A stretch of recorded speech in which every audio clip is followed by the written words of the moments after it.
ओम शांति।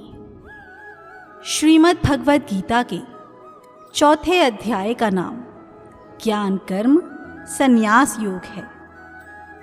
श्रीमद् भगवद गीता के चौथे अध्याय के प्रथम श्लोक में भगवान बताते हैं कि मैंने इस अविनाशी योग के बारे में सूर्य को बताया था। सूर्य ने यह ज्ञान अपने पुत्र वैवस्वत मनु से कहा और मनु ने अपने पुत्र राजा इक्ष्वाकु से कहा। इस श्लोक में परमात्मा कर्म योग और सांख्य योग के बारे में समझा रहे हैं। योग का अर्थ है जोड़, अर्थात आत्मा का परमात्मा से जुड़ना। यहाँ पर योग का अर्थ हठ योग या समाधि योग कदापि नहीं है।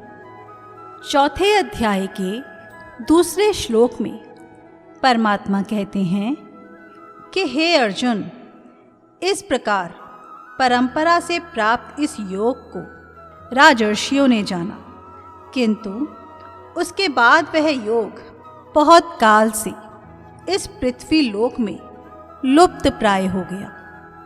भगवान बताते हैं कि उन्होंने यह कभी ना खत्म होने वाला ज्ञान सूर्य को दिया।